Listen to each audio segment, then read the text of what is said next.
Hey everyone, I am going to do some reading from Manda Mellett's Satan's Devils MC San Diego, chapter Being Lost. Chapter 1, Lost. This will be you one day when you fuck all this up, the shadowy figure by my side says snidely, pointing to the scene playing out in front of me. The second version of Snake, striped of his color, stands stoically as full-strength brandy is dribbled over his back. His expression doesn't hide that he knows exactly what to expect, as I do myself. I have watched how this plays out often enough, repeated time and time again in my dreams. Unable to turn away, I stare on as Blade, the Tucson chapter's enforcer, lights the blowtorch and burns off Snake's Satan's Devil's tattoo. I can smell burning flesh, the air so tainted I've got the taste in my mouth. Bile rises in my stomach as I wonder for the 100th time whether I'd be able to endure the same ordeal as soundlessly as my ex-prez. Snake only moves when the punch from Drummer, the prez of the mother chapter, forces him to, then rights his head and spits teeth out of his mouth, taking blow after blow. He doesn't beg, doesn't ask for forgiveness or offer excuses or utters any plea for clemency. Only involuntary grunts and gasps escape until his body is unmoving and prone. The bullet to his head is more symbolic than necessary, I think to myself. The man was already dead. It comes to us all, the man in my dream tells me. I'd like to tell you it doesn't hurt much, but I'm not going to lie. Hurts like a fucking bitch. Worst pain of my life. He laughs maniacally. What will you be like, I wonder? Will you be able to take it? Or will you be like him instead? The scene has moved on. Next up is Poke, the ex-sergeant at arms, who, unlike his prez, stands screaming, begging for a bullet instead. His shouts grow louder when the blowtorch burns the patch off his back. The sound of his anguish only fading when the hard punches and kicks finally shut him up. Will you beg like him, or take it like a man? As one thing's for certain, you're going to fuck up. One day, this will be you lost. I turn to look at my tormentor, to tell him I'm not going to fuck up, but the spectre is fading, almost totally gone when his last words reach me. I'll be waiting for you in hell, brother. I shake my head to clear the vestige of last night's nightmare away, bringing myself back to the much pleasanter present. The fresh smell blowing off the ocean reaches my nostrils. Pelicans fly overhead in formation, looking like they are a flock of pterodactyls. Seals bask, the more energetic rolling and grunting beneath us, and squirrels pop their heads up from the undergrowth. Never get tired of this. Dart shields his eyes from the sun, watching the birds pass. That's because you're still a desert boy at heart, I mock him. True, he answers with a grin. You ever get homesick for Tucson? I ask my VP. He's made a life for himself here in San Diego over the past 3 years, but still, something drives me to inquire. He'd originally come as my temporary right-hand man, when the trouble with the club had blown up, but had stayed, and his transfer had become permanent. One important reason was to be close to the specialist treating his adopted son Taylor, who had had sickle cell disease, but due to a bone marrow transplant, had recovered. Thank fuck. When I'd first met him, he'd been a sickly kid prone to distressing seizures. Now, you wouldn't know there had ever been anything wrong with him. Dart seems to be considering my question seriously. Change is everywhere lost. Tucson's become a different club over the years. Oh, for the better, not the worse. My brothers have almost all found old ladies, something I never thought would happen. He breaks off to chuckle. Since I left, Hart's got a new woman, and Peg, Rock, Mouse, and even fucking Blade have fallen. New faces have come in, some have gone. Things don't stop moving, which is just how it should be. He looks sideways at me. I didn't know it then, but it had been time for me to move on. I feel the honor the club bestowed on me every fucking day. When I first rode into San Diego, I never imagined I'd step into the role of VP. Add to that, I gain a wife and family. I couldn't be fucking happier, man. Do I miss Tucson? How could I not? But I have no yearning to return there. I'm exactly where I'm meant to be. It's much as I feel without the women and kids, that is. How the fuck did I, the man known for losing everything, end up the president of the Satan's Devils MC San Diego chapter? That question has me beat. I might have been in the role 3 years now, but I'm still waiting for the other shoe to drop, which is bound to do at some point. Fuck knows, I know that better than anyone. How's the baby? Niran, the man standing to Dart's other side, asks him conversationally. Cute as a button, and already a bundle of mischief. Love for his 1-year-old daughter shines from his eyes. Tyler is besotted with her, though I can't see that lasting. Niran chuckles.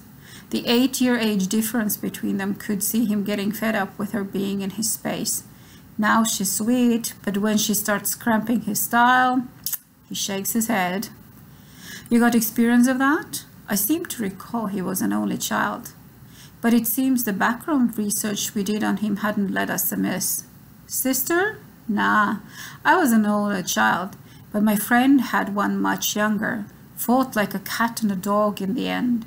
She used to follow him everywhere. Cute at first, but not so much when we became teenagers.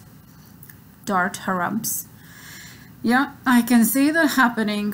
Already it's hard catering for the age gap. Tyler wants to do things any boy of his age does, but it's a hassle taking Isla out. You've no fucking idea how much a 1-year-old needs. I slap his back. Think we do, brother. Looks like a fucking baby store when Alex brings her in. Stroller, diapers, formula, changing bag, blankets, spare clothing, and toys. My voice trails off as I finish my list. Dart laughs. And I wouldn't change it for the world. Alex coping okay? Listing the equipment has reminded me how much work a baby must be. Workload's been fairly light, and most of it she's been able to do at home while the baby is asleep. There's a touch of pride in Dart's voice. So there should be.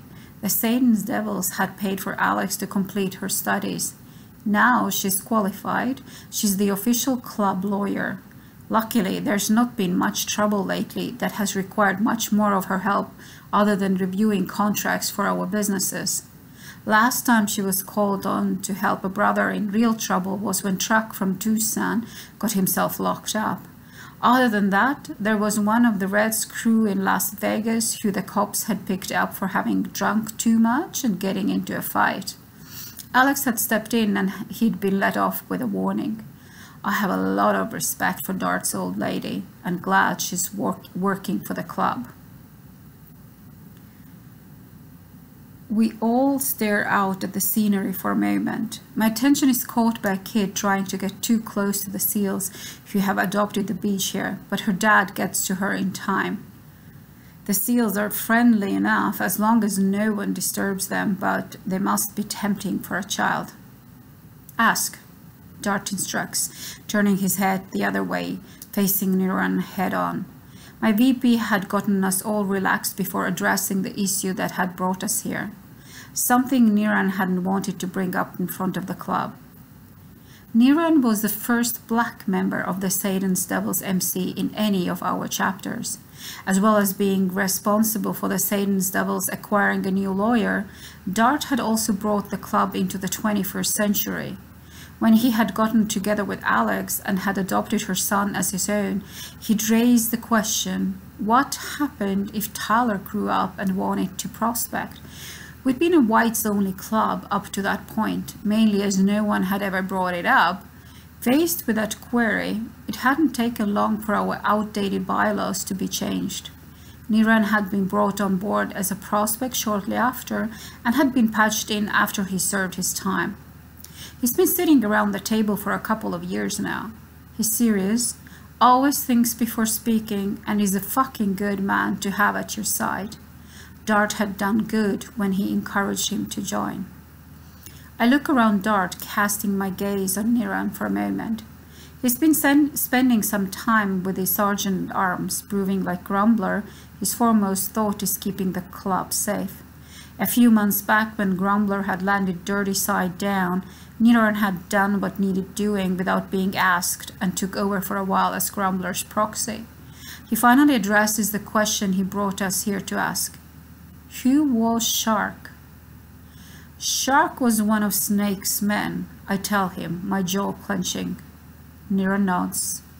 That's what I thought. He considers his next words carefully. I wasn't here at the time, but I've heard his name mentioned as if he was fucking Satan himself. Didn't want to dredge up what went down, not in front of the club, not without cluing you both in first. Appreciate that, brother. It's never going to be easy to do the unmentionable, bring up names of men who betrayed us in the past. Bringing things thought lost in our rear view into the present is always going to be hard. 3 years ago, the San Diego chapter nearly ceased to exist when it came out that Snake, the president at the time, had persuaded 8 other members that the drug trade was lucrative, even though the Satan's devils had decided years back they didn't want to touch it. Not only that, he'd painted the press of the mother chapter in Tucson as weak and ineffective and had formed a plot to kill Drummer. Snake's plan? Having disposed of Drummer, he himself would have taken his place. It wouldn't have been a change for the better. I'd shudder even thinking about it. Such a mutiny couldn't go unpunished. Snake and his sergeant-at-arms spoke, had been dispatched to meet Satan, and the other members were sent out bad. Almost half the fucking club lost in one fell swoop. I had put my hand up expecting to lose my patch. I was guilty. I hadn't seen what was happening, hadn't had a clue how Snake had turned. That I was left wearing my colors was a surprise and one I didn't deserve. And the shocks didn't stop there. While I otherwise respect the hell out of Drummer, he'd ignored my past, both recent and history, and proposed my move from the VP spot into the Prez's seat. Drummer's proposal was met with approval by the decimated club, and they voted me in. I suppose there was little choice at that point. Dart, initially only here to support me temporarily, had gained the confidence and respect of the club, and he took over my old position as a VP. Dart had been invaluable in keeping this chapter going at a time when I wasn't certain we could survive. The remaining members had nearly chosen to walk away from the club. No one, including me, who wasn't in Snake's inner circle, had had a clue anything was wrong. Until the betrayal came to light, all of us would have pledged our lives for the men we'd ridden beside. Just surviving those first few months had been hard. The remaining chairs around the table far too spaced out for anyone's liking. Though they had been tested harder than ever before, our prospects at the time, Al, Lloyd, and Dave, had all proved themselves and joined us, taking their own names Deuce, Reboot, and Keeper, respectively. Then, a year later, Niran had moved from prospect to member and was brought to the table as well, strangely enough without picking up a road name. Fuck knows why, but none have fallen into place with suit. 8 men out, 4 new bloods in. Slowly we were regaining our strength and the trust which had been lost. But a reference to Snake was enough of a reminder that could threaten to send men's minds back to the dark time, and how the certainty of life continuing without huge potholes in the road couldn't be guaranteed. It was a bad fucking time, Dart voices my thoughts. Thought we might lose the club. Even Drummer had had doubts we could pull through. Each man who stayed had lost brothers they trusted with their fucking lives. Prospects don't know shit, but it was easy to tell the mood of the club at the time. Niran jerks his chin toward the VP. Wondered what I'd stepped into if truth be told. But everyone pulled together and got there, which is thanks to you, VP, and you, Prez. I go to refute it, but shut my mouth. It's still my view the VP had the most to do with forging a cohesive unit out of the men we had left. Men who were and remain fiercely loyal to the chapter and our way of life.